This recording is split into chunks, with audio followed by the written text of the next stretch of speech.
चलिए सीबीएसई और एनसीईआरटी का हम 10th क्लास का हिस्ट्री का सेकंड चैप्टर को कंटिन्यू करते हैं।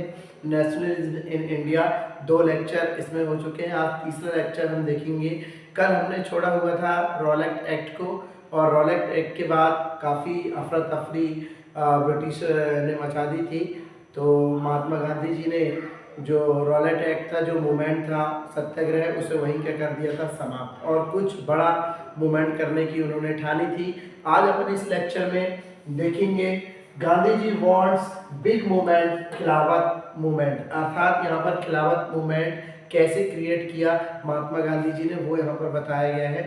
तो जब महात्मा गांधी जी ने रॉलेट एक्ट को समाप्त किया, अर्थात कहने का तात्पर्य उस आंदोलन को वहीं पर समाप्त कर दिया, तो उनके दिमाग में एक आइडिया आया कि कुछ बिग मूवमेंट किया जाए, कुछ बड़ा सा मूवमेंट किया जाए। तो उन्होंने अपना आइडिया चलाया मुस्लिम, हिंदू और मुस्लिम की ओर। जैसे खिलाफत मूवमेंट में उन्होंने क्या देखा कि हिंदू और जो मुस्लिम्स थे, बहुत सारे हिंदू और मुस्लिम्स को अगर आपस में एक कर दिया जाए तो बहुत बड़ा बिग मूवमेंट हो सकता है। ये आइडिया महात्मा गांधी जी का चला।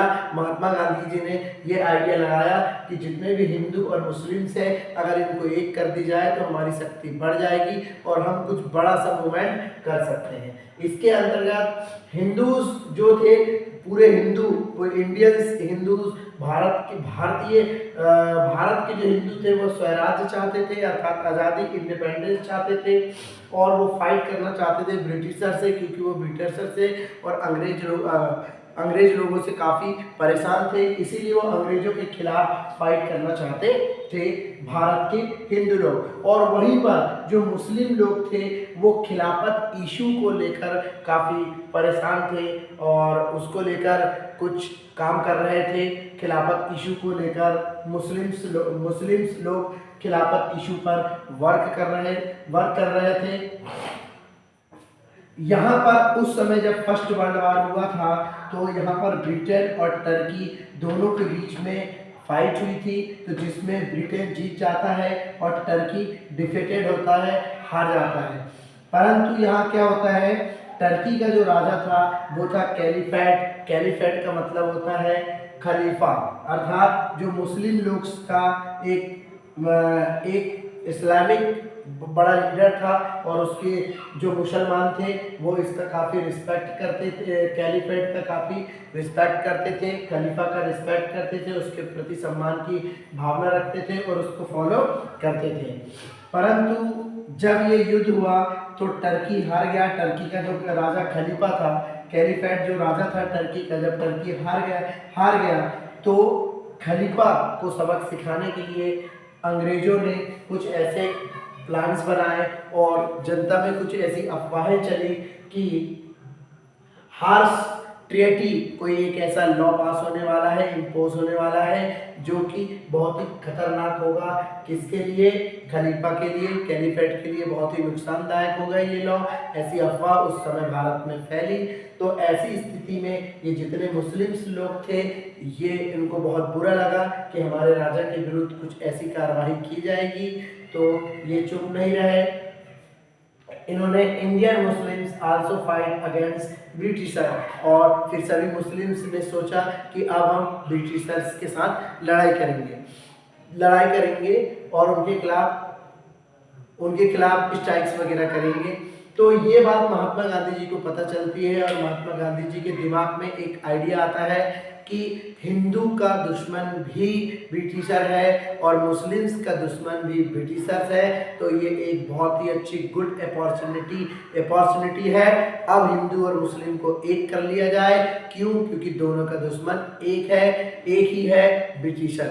तो हिंदू का दुश्मन भी ब्रिटिशर था और मुस्लिम्स का दुश्मन भी ब्रिटिशर था। तो महात्मा गांधी जी के पास good opportunity to unite both community, दोनों कम्युनिटी को आपस में जोड़ने की एक बहुत अच्छा आइडिया उनके दिमाग में आया, और उन्होंने मार्च 1919 में बॉम्बे में खिलाफत committee form by young Muslim leaders, और इसमें जो यंग मुस्लिम लीडर्स थे वो इसमें शामिल हुए। इनके जो मेन लीडर थे खिलाफत कमेटी के, जो बहुत सारे लीडर्स थे, परंतु उनमें से जो मेन लीडर्स थे मोहम्मद अली और शौकत अली, इन दोनों से महात्मा गांधी ने डिस्कशन किया, discussion about possibility of mass action. अर्थात गांधी जी इनसे मिले, चर्चा किए, तो दोनों ने नेताओं ने ये कहा, ये दोनों दिग्गज नेताओं ने, क्या यह मास हमारे लिए बहुत ही अच्छा साबित होगा, क्या इससे हम कोई बिग मूवमेंट को अंजाम दे सकते हैं, क्या ऐसा हो सकता है, इन दोनों मुसलमान लीडर्स ने कहा। तो महात्मा गांधी जी ने कहा बिल्कुल सही है, अगर आप हमारे साथ मिल जाओगे तो अपन कुछ बिग मूवमेंट्स कर लेंगे, और बिग मूवमेंट्स करने के बाद हमारा जो मैटर है, आपका जो मैटर है वो खिलाफत इशू पे काम करना है, तो आप उसको अपने हिसाब से निपटा लेना, और हम हमारा स्वराज्य जो हम चाहते हैं, स्वराज हिंदू लोग, उसे हम अपने हिसाब से निपटा लेंगे। तो अगर हम दोनों मिलकर आपस में लड़ेंगे तो अंग्रेजों को और ब्रिटिशरों को हमारे सामने झुकना पड़ेगा, और हमारे दोनों मुद्दे पूरे हो जाएंगे। इस हेतु उन्होंने सितंबर 1920 में कांग्रेस सेशन इन कलकत्ते में कांग्रेस सेशन में गांधी जी ने कन्वेंस किया, और बाकी मुस्लिम लीडर्स को Gandhi ji convinced other leaders to start a new movement in support of Khilafat as well as for swaraj. अर्थात स्वराज के लिए और खिलाफत के लिए बाकी मुसलमानों को गांधी जी ने क्या किया, कन्वेंस किया, और सभी नेता और बाकी यंग मुसलमान नेता गांधी जी के साथ मिल गए स्वराज के लिए और खिलाफत मूवमेंट के लिए। और फिर उसके बाद जब ये लीडरों ने उनको सहयोग दिया, तो फिर इसके बाद महात्मा गांधी जी और मोहम्मद अली और शौकत अली ने डिसाइड किया non cooperation, start non cooperation movement. Non cooperation movement असहयोग आंदोलन होता है। इसका नाम असहयोग आंदोलन इसलिए रखा गया क्योंकि 1909 में महात्मा गांधी जी ने एक किताब लिखी थी, उसका नाम था हिंद स्वराज, हिंद स्वराज, जिसमें महात्मा गांधी जी ने ये बताया है कि आज हमारे ऊपर ब्रिटिशर अगर रूल कर रहे हैं तो उसका कारण है कॉपरेशन, अर्थात कॉपरेट। हमारे भारतीय लोगों ने, इंडियंस पीपल ने अंग्रेजों को कॉपरेट किया, ब्रिटिशरों को कॉपरेट किया, इसीलिए ब्रिटिशर हमारे ऊपर रूल बनाए हुए हैं। यदि हम इन अंग्रेजों को और ब्रिटिशरों को कॉपरेट ना करें तो केवल महज 1 साल के अंदर ही ये अंग्रेज ब्रिटिशर हमारे देश से चले जाएंगे अपने शासन को छोड़ के। तो यहाँ पर स्टार्ट नॉन कोऑपरेशन मूवमेंट, जब ये लोग बड़ी शक्तियां मिल गई, 2 मुसलमान लीडर्स मिल गए और हमारे यहाँ के हिंदू और मुस्लिम आपस में मिल गए, वो एक हो गए और इन्होंने खिलाफत मूवमेंट चालू कर दिया। उसके अंतर्गत असहयोग आंदोलन नॉन कोऑपरेशन मूवमेंट को चालू किया।